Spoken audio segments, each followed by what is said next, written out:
Hi, welcome to another video from our adventure racing video series, and this time we'll be talking about gear and equipment. Yeah, all those shiny parts and nice parts that you get and that you buy and that you have to carry.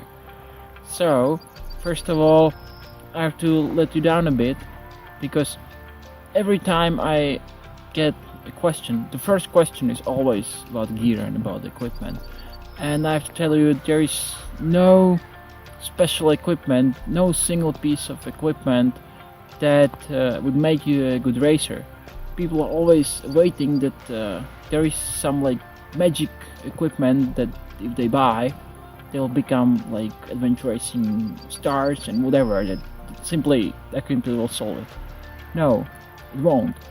And that's also the reason why we haven't started with equipment. We started with the disciplines, with the sport, with navigation and with skills, and only now we are getting back to equipment.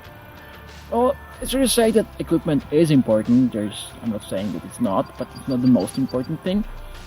And it's simply not that the more equipment, the better. It's basically the less equipment, the better. It's not about taking as much equipment as you can, but it's about getting by with as few equipment as possible. Of course, there is always a mandatory equipment, and you should always have this mandatory equipment because it's very stupid to get a penalty for not having that. And also the equipment is there for some reason. But you always want to have the lightest possible solution, and you don't want to take much on top of it. So as few as you can take and get by with this, the better. I mean, think of it.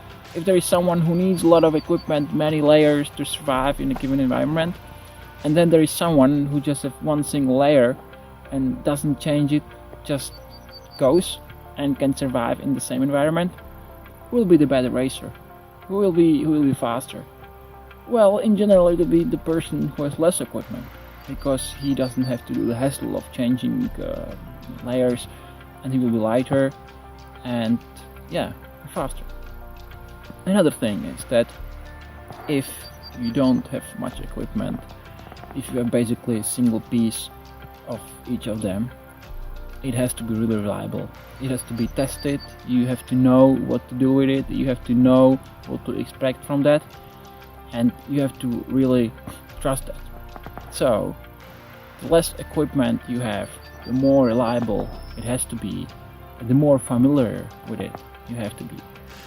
So this is basically like food, that test it in the training, try it in training, experiment in training, but if there is a race day, go with what you know.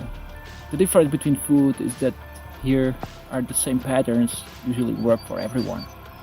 So you can learn from others, you can read their blogs, but always keep in mind that equipment is not the most important. The most important are your skills, the most important are your teammates, the most important is your preparation. So stay with that.